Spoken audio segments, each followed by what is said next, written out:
Duplo Expresso.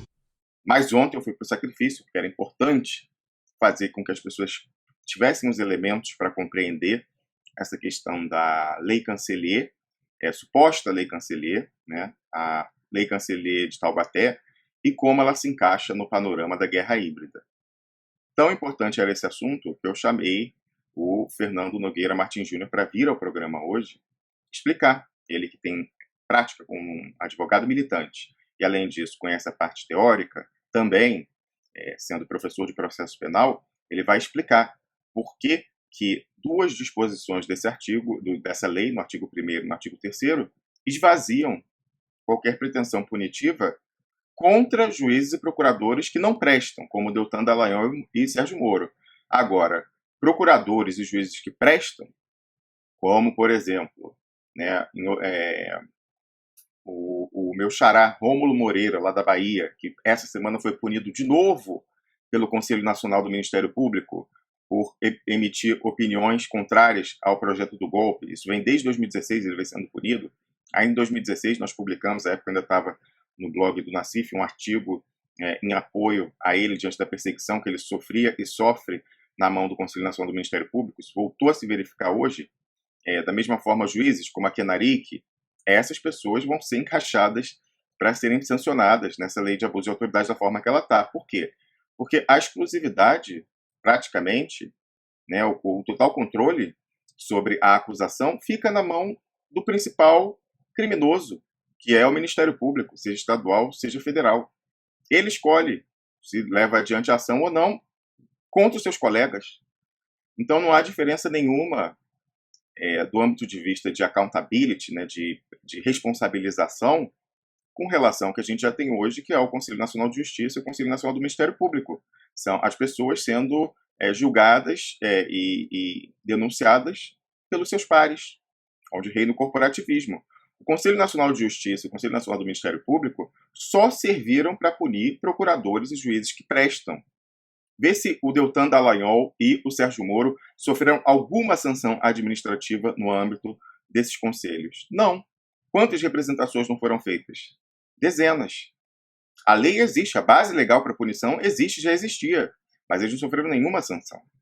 E não há motivo para crer que vai ser diferente nessa lei, já que, né, o controle total sobre a acusação fica com o próprio Ministério Público. E isso foi uma evolução. É isso que precisa ficar claro. Isso foi uma evolução ao longo do tempo no projeto de lei. Quando começou originalmente o projeto PLS, Projeto de Lei do Senado 280 de 2016, do Renan Calheiros. Você que acompanha o Duplo Expresso sabe que aqui nós somos fãs do Renan, né? Assumidos, fãs de Renan Calheiros. Aí fala, mas o Renan adere a cada governo que vem, não sei o que tal, não sei o que, blá, blá, blá. Tem gente que vai falar, tem suspeita de corrupção. Eu não faço esse juízo moralista, não me interessa. Isso aí nunca me interessou, se é ou se não é. Agora, o que me interessa é que o cara é um craque da política, entende de Estado, entende de poder, é um sobrevivente nato, e ele percebeu lá atrás, antes de todo mundo, o perigo da escalada da juristocracia, né, que é a ditadura da casta jurídica do Estado, né, Ministério Público, Judiciário, polícias, órgãos de controle, né, Tribunal de Contas, Corregedoria, etc. Ele percebeu isso e elegeu essas pessoas como adversárias. E ele foi a única pessoa, você pode ter a crítica que você quiser ao senador Renan Calheiros, foi a única pessoa, até hoje, a dar a resposta que a classe política deveria ter dado desde o início a essa ascensão da juristocracia que cresceu para cima dos poderes eleitos do Executivo e do Legislativo. Eu nunca vou cansar de repetir aqui o exemplo do final de 2016, quando o Marco Aurélio Melo, que naquela altura ali estava maluco, eu só posso crer que ele estava... botaram alguma coisa no chá dele, enfim, não sei, deferiu uma liminar num pedido, sabe de quem? Da Rede. Mais uma vez, Rede Sustentabilidade, aquele partido que vende, né, é um escritório de venda de ADINs e de outros procedimentos, outras ações no STF, virou um escritório disso. Deputado que é bom, não tem quase. Senador, menos ainda, acho que é só o Randolph, né, deve ser líder dele mesmo. Mas serve, porque é partido político, então é um legitimado ativo, né? Esse é o nome. Na Constituição, é uma das entidades que pode propor uma ADIM, assim como a OAB e outras questões. E é mais importante ainda porque a interpretação dessa legitimidade para ir ao STF propor ações no STF, procedimentos, a DPF, a DIN, etc., ela foi sendo interpretada restritivamente pelo Supremo Tribunal Federal para limitar ao longo do tempo o número de pessoas que podem fazer isso. Então, por exemplo, lá fala sindicatos, né, conselhos federais de categorias, mas aí o STF foi dizer, não. Sindicato e Conselho Federal só podem entrar com qualquer ação no STF se for relativa à competência deles. Então, se for uma lei que afeta sindicalismo, lei trabalhista, no setor deles, etc. Eles estão restringindo, lógico, ninguém quer trabalhar mais, as pessoas querem trabalhar menos e diminuir o nível, inclusive, de escrutínio que a sociedade tem para questionar atos da administração ou normas, né, aprovadas pelo parlamento. Então, eles só foram e próprias, né, decisões judiciais. Então, a pessoa só foi diminuindo, e quem tem assim um amplo espectro, porque são pessoas que tomam, como se fosse assim, né, tomam conta do ordenamento jurídico e do funcionamento do Estado Democrático de Direito, são assim, quem pode, né, questionar qualquer coisa. OAB, o OAB e partidos políticos, né? Os governadores também podem, mas em geral nenhum governador quer se indispor com Brasília. Então não há tanto recurso a essa capacidade postulatória dos governadores. Mas então esse pessoal, e eu não sei também se os governadores interpretam restritivamente, se ele só poderia entrar com alguma coisa que afetasse o seu estado diretamente, eu não sei qual é a interpretação com relação a governadores. Mas o fato é que eles foram restringindo, então é muito valioso. Aqui, ó, cachim, cachim. É muito valioso essa prerrogativa de partido político de provocar o STF. Eu estou falando sério, conversei com pessoas da rede e eu estou publicando esse artigo, não foi agora não, que saiu conversa do Deltan Dallagnol com Randolfo Rodrigues combinando dele entrar com ação cujo ghostwriter foi o Deltan Dallagnol. Eu não comecei a falar isso esse ano não. Eu falo isso da rede desde 2016, porque eu conversei com pessoas que mostraram que a rede se transformou nisso, num escritório de adins. Se transformou nisso. A pedido da Lava Jato, a pedido da Globo. Aí eu não sei, fazem isso de graça? Só por convergência ideológica? Não sei, essa parte eu não me interessei. Como eu falei, eu não faço um juízo moral. Eu apenas tiro lições, tiro as consequências práticas. Então, mais uma vez, a rede, né, que como você vê, é um cavalo de Troia onde entra a Lava Jato, onde entra a Rede Globo, entrou com eu acho que era uma DPF, né, dizendo aquela história de que pessoas que têm contra si recebidas denúncias na justiça não podem entrar na cadeia de sucessão da presidência.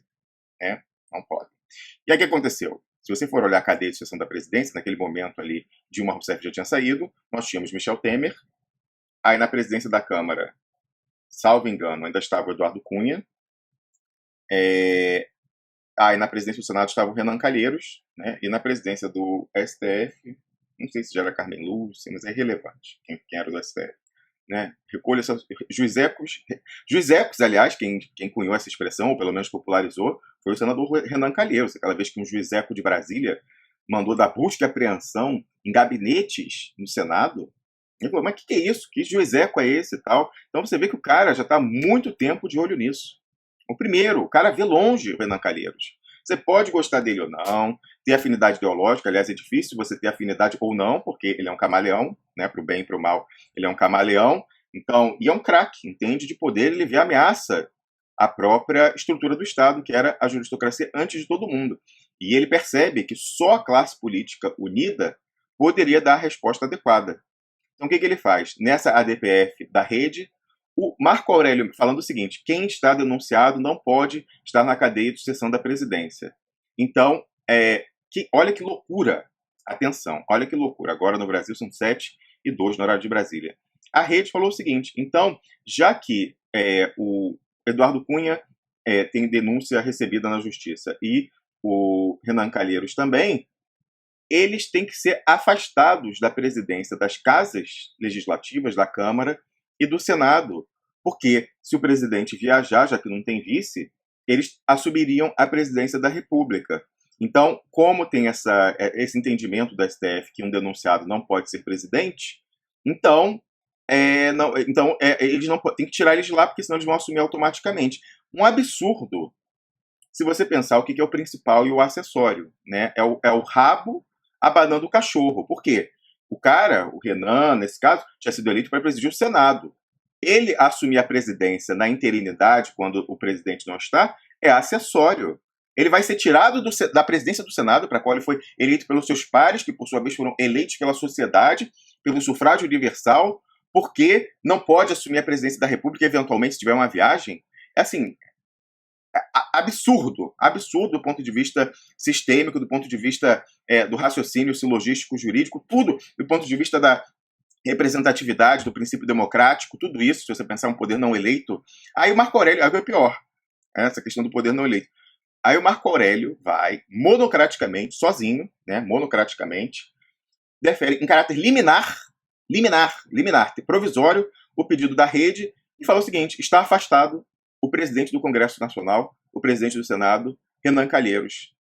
Monocrático, sozinho, né, em caráter liminar. Afastar o presidente de um poder que é independente. Poder independente, legislativo, independente. Lembra? Lá, Montesquieu.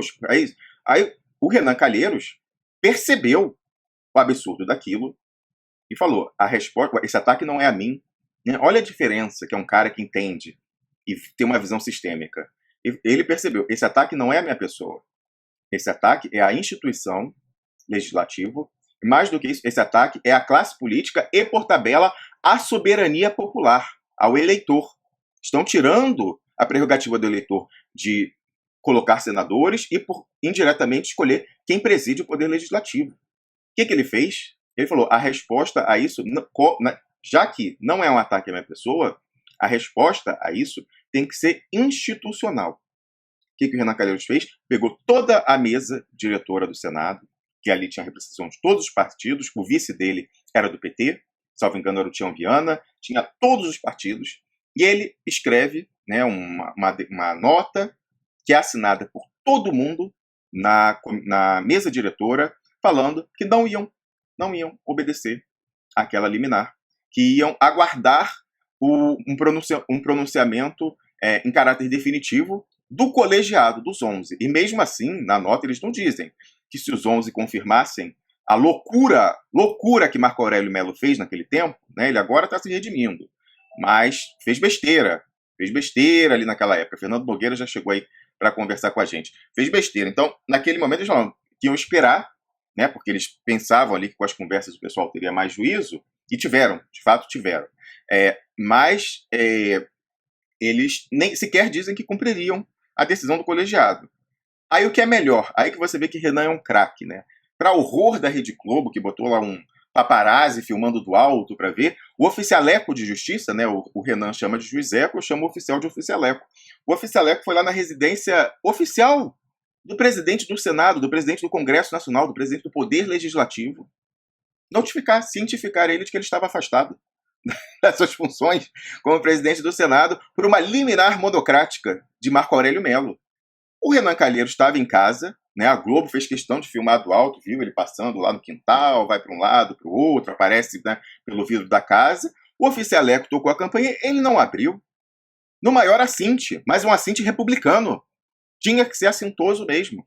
Ele traçou uma linha e falou: daqui vocês não passam, aqui vocês não se criam. O que aconteceu? Ele ensinou o Renan Calheiros como se enfrenta o que a gente aqui batizou de voodoo judicial. Quem vê aí filme, né, de terror, tal, que tem coisa de voodoo, né, até eu recomendo um que é bom, um final surpreendente, que é A Chave Mestra. Sabe que o voodoo, para pegar, e pega, né, não é que não pega. Mas a vítima tem que acreditar, tem que fazer parte daquele sistema de crença também.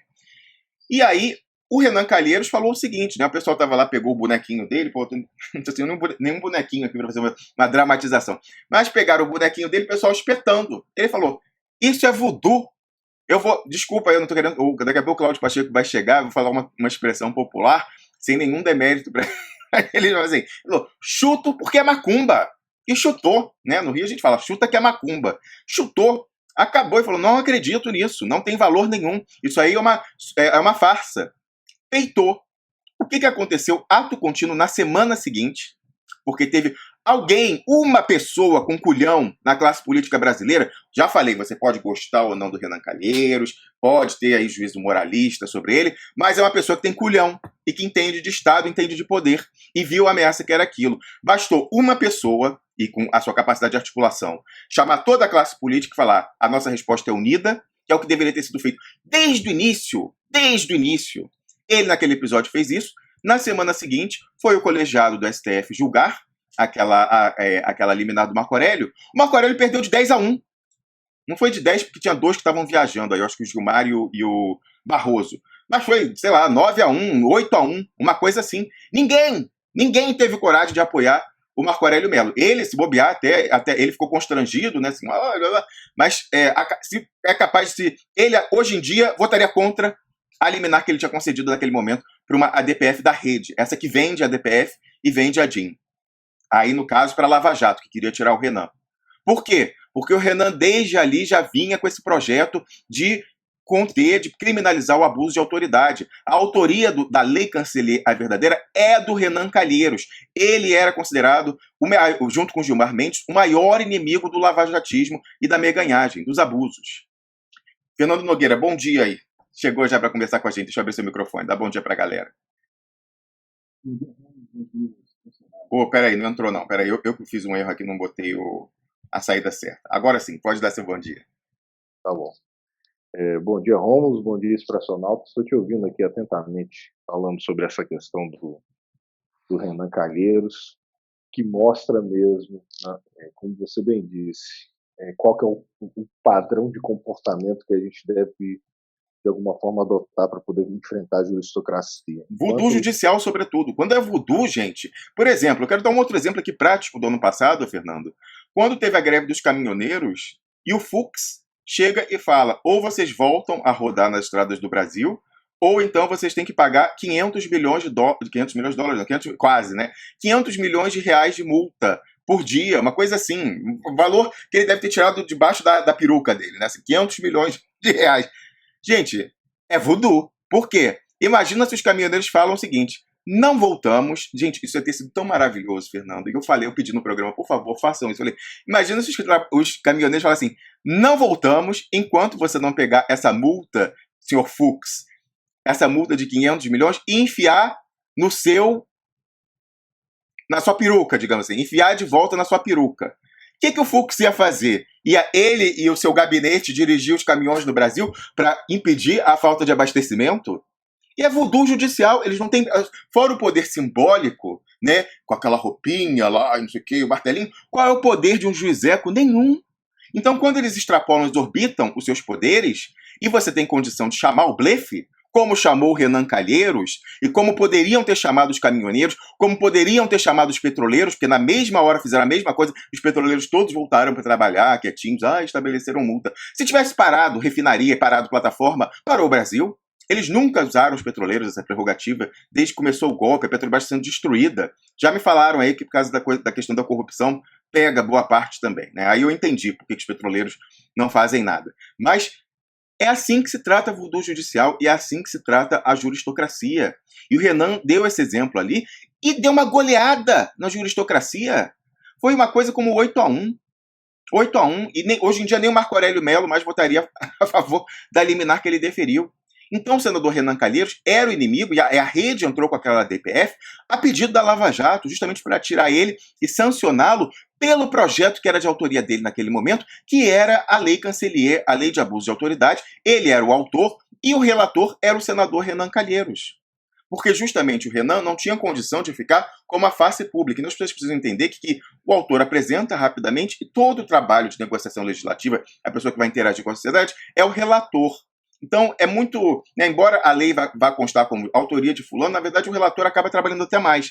Então, ele lançou a minuta com o pessoal dele e colocou a cara pública de alguém que estaria acima de qualquer suspeita de dizer que estava querendo se proteger de seus atos corruptos, de se vingar da Lava Jato, etc, etc, que era o senador Renan Calheiros. Por isso que era o senador Roberto Requião. Por isso que o Requião foi escolhido. Porque o Requião, até aquele momento, inclusive, era muito próximo da Lava Jato. Ele... um poucos anos antes, estava dizendo que Sérgio Moro era amigo dele e tal, e elogiando a Lava Jato. Depois ele teve uma evolução no entendimento. Mas, no primeiro momento, o senador Roberto Requião era bastante... Inclusive, tinha um amigo de infância do Sérgio Moro, alguém que priva de relações íntimas com ele, janta com ele toda semana, no gabinete do senador Roberto Requião, durante todo o mandato anterior. Mais do que isso, na última eleição, essa pessoa, que é um amigo de infância, que janta toda semana com o Sérgio Moro, foi nomeado pelo senador Requião como seu primeiro suplente. Se o senador se afastasse para questão de saúde, ou para concorrer a Estado, Prefeitura, etc., o mandato ia ficar com um amigo de infância do Sérgio Moro, que janta todas as semanas com ele.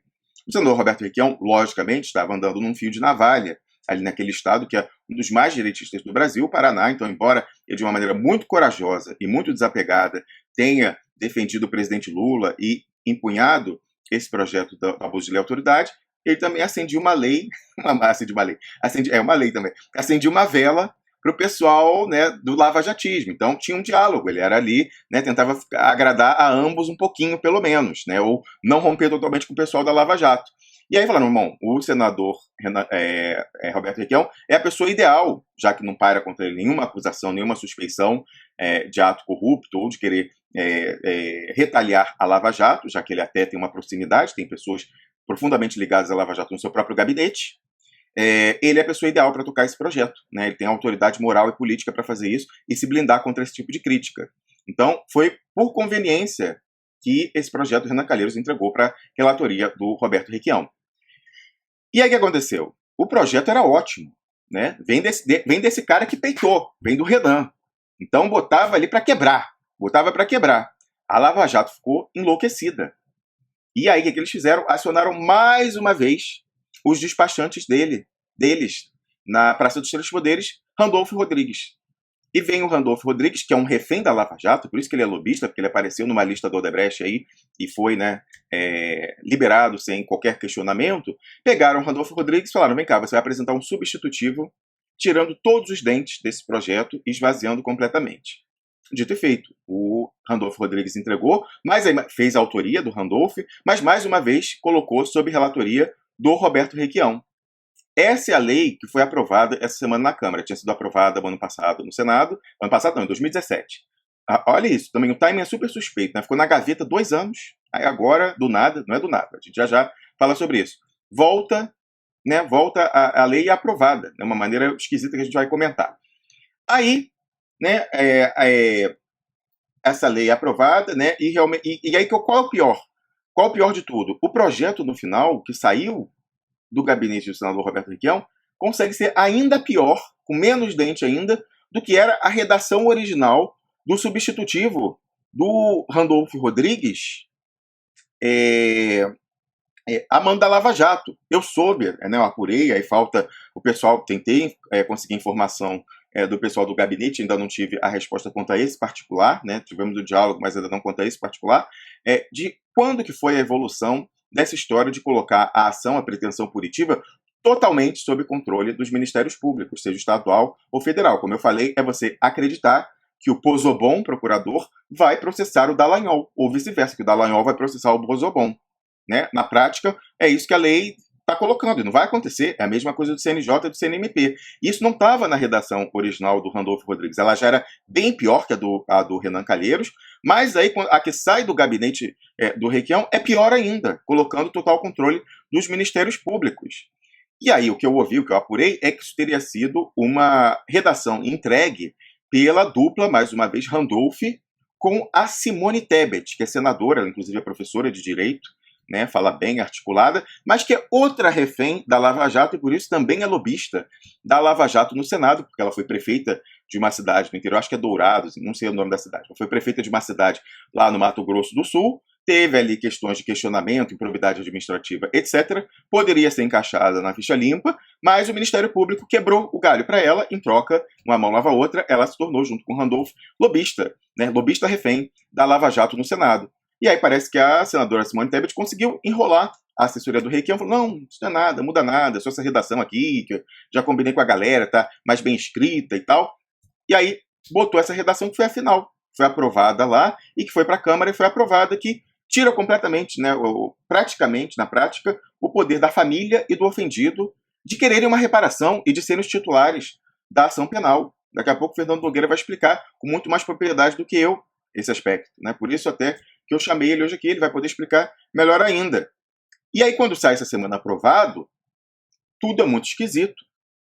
Por quê? A gente está alertando para isso, essa questão, desde o ano passado, quando a gente viu isso. E, aliás, aqui eu vou fazer justiça. Quem percebeu, né, esses 2 furos no projeto que foi aprovado no Senado e a semana foi aprovado na Câmara, foi o advogado, que já participou como comentarista aqui do Duplo Expresso, o Rubens Rodrigues Francisco. E ele fala que, a todo momento da tramitação legislativa, ele alertou as pessoas no gabinete do Requião do que significavam aquelas alterações. Não teve espaço. Foi o quê? Foi uma composição política? Cederam os anéis para não entregar os dedos? Falta explicar por que foi feito isso e de quem que veio essa redação, né, que, pelo que eu ouvi, falta confirmar ou não, teria sido da Simone Tebet, lobista da Lava Jato no Senado.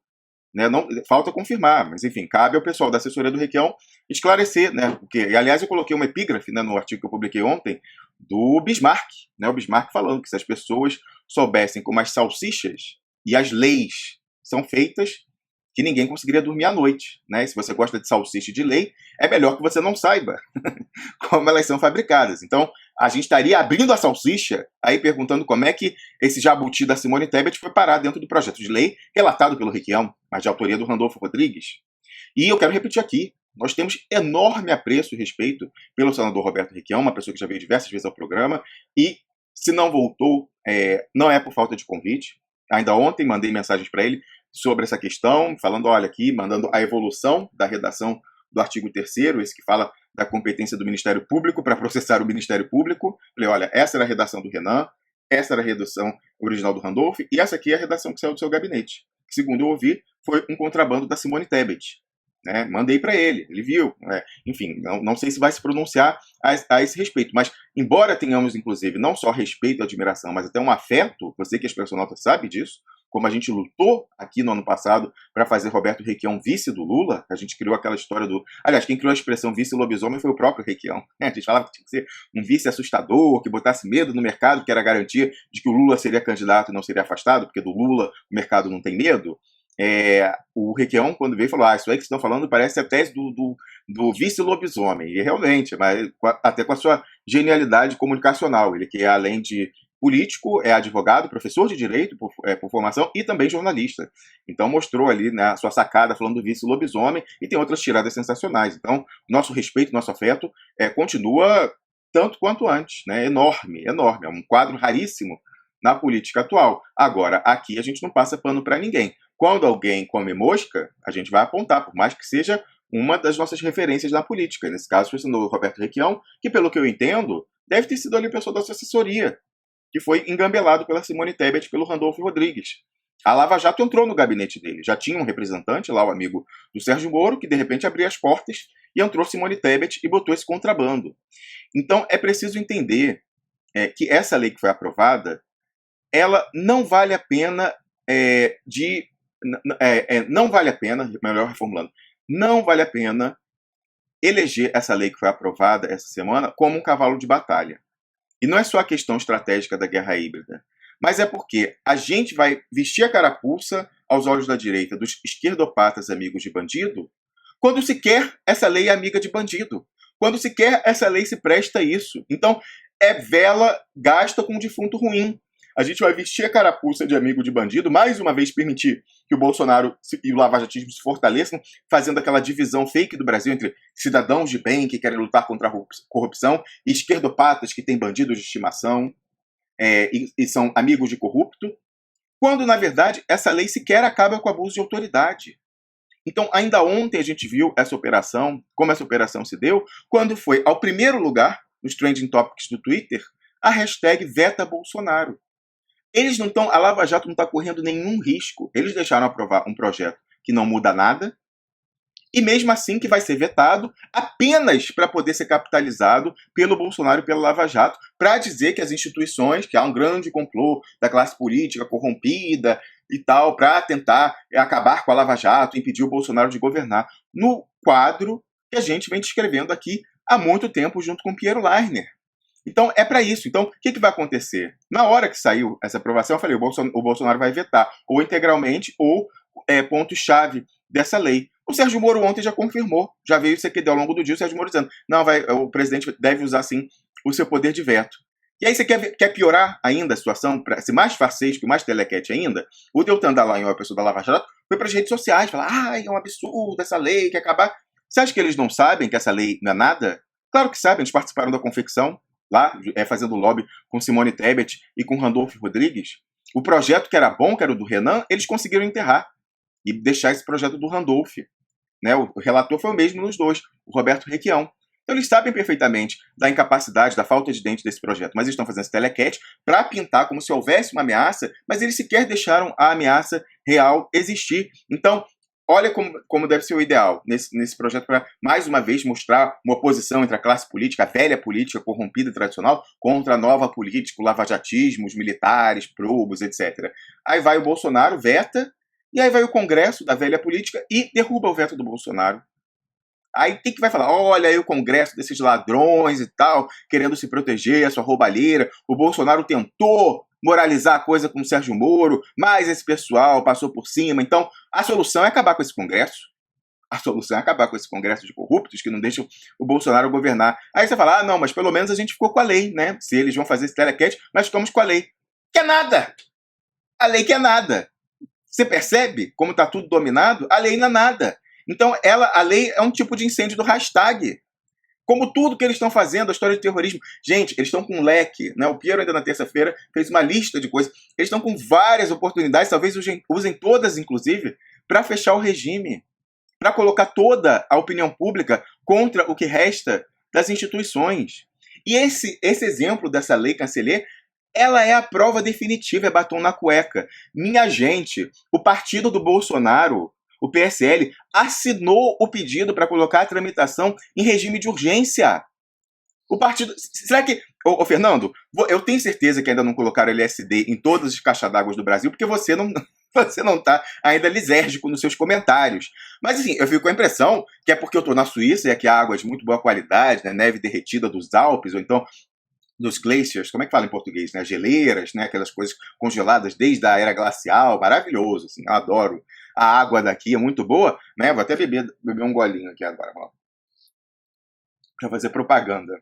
Mas é o seguinte, eu fiquei pensando, não é possível, já colocaram LSD. Se quando o partido do Bolsonaro tá lá, a assinatura do líder, e em conteste, sabe quem mostrou que tem? O antagonista revelou, vou botar aqui na tela para você ver, a manchete do antagonista, olha. E colocou em letras garrafais, porque de fato era para causar uma perplexidade. PSL assinou requerimento de urgência da lei de abuso de autoridade. Coloca aqui o print, né, com a assinatura do líder.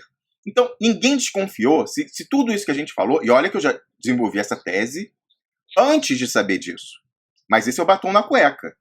Será que ninguém vendo que o partido do Bolsonaro assinou o pedido de urgência para que essa lei fosse aprovada numa madrugada na Câmara, tem alguma coisa errada?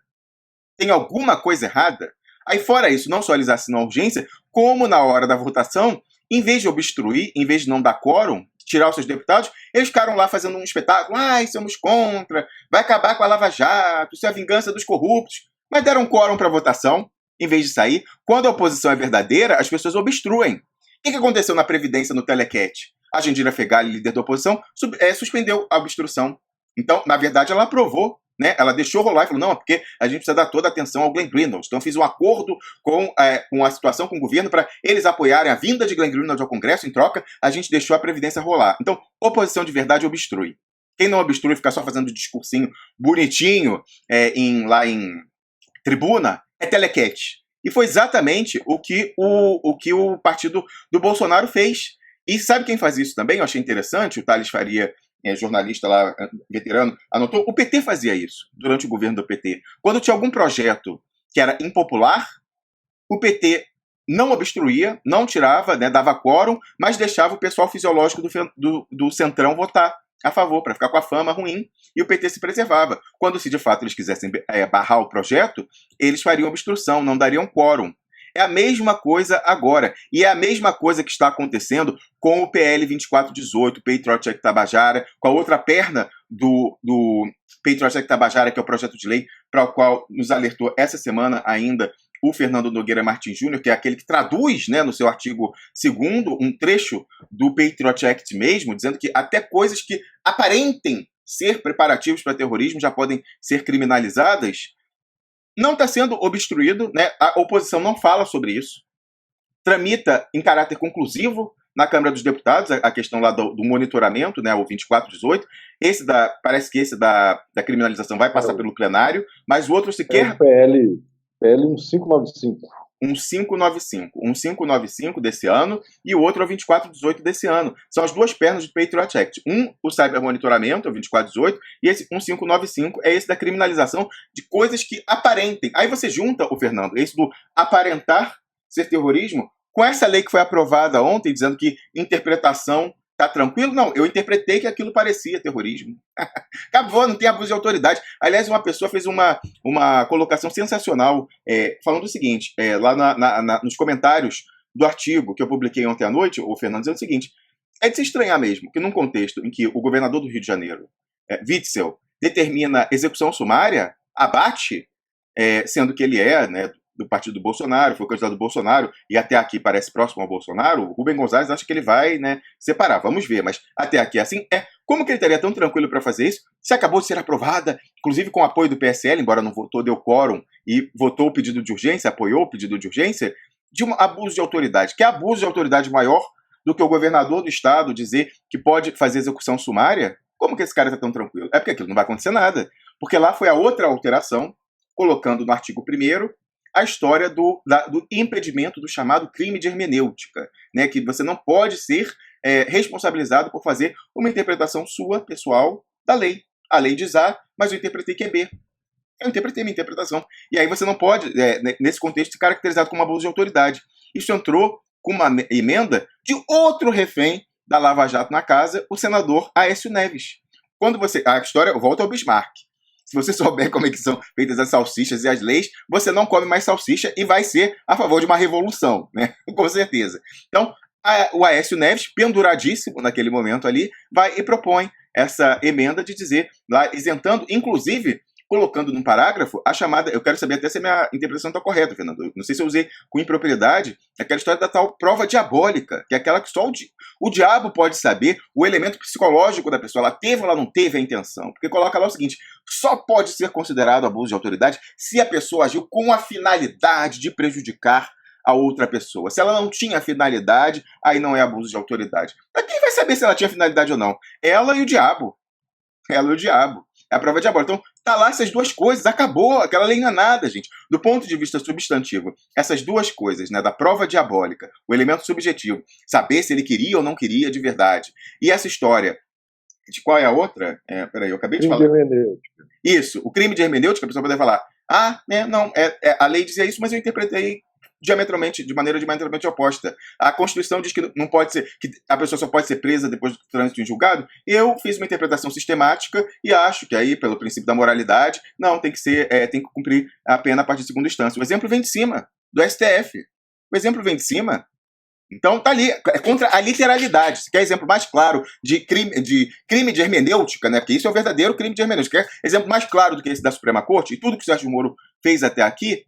Então a gente pode dizer, não, é a minha interpretação. A lei está dizendo isso, claramente, mas eu faço uma interpretação sistemática e digo que não, que a pessoa pode ser presa após a segunda instância. Então, com essa história da exclusão do suposto crime de hermenêutica e essa história da prova diabólica, acabou a substância. E aí, do ponto de vista procedimental, também tirou todos os dentes quando você coloca sob total controle do Ministério Público, seja estadual e federal, a capacidade postulatória para processar Ministério Público Federal, Ministério Público Estadual e juízes, judiciário. Você viu como é a relação entre MP e judiciário com a história do Dallagnol e do Sérgio Moro? Você acha que algum procurador vai processar juiz? Vai, quando o juiz prestar. Quando for a Kenaric, ou quando o procurador for o Rômulo Moreira da Bahia. Esses vão ser processados com base na Lei Canceler. Por isso que eu falei, chamar essa lei, ainda bem que ela não tem um nome, e só podia ter sido Paulo Pimenta mesmo para sugerir dar o nome Lei Canceler para essa lei, porque colocar o nome do mártir contemporâneo da democracia, o reitor Canceler, nessa lei, é vilipêndio de cadáver. É vilipendiar, pisotear, desculpa a expressão, falar uma expressão, mijar no túmulo do reitor Canceler que sacrificou pela democracia brasileira. Isso vai ser usado para perseguir pessoas que prestam no judiciário e no Ministério Público Federal e Estadual, como já são CNJ e Conselho Nacional do Ministério Público. Duplo Expresso.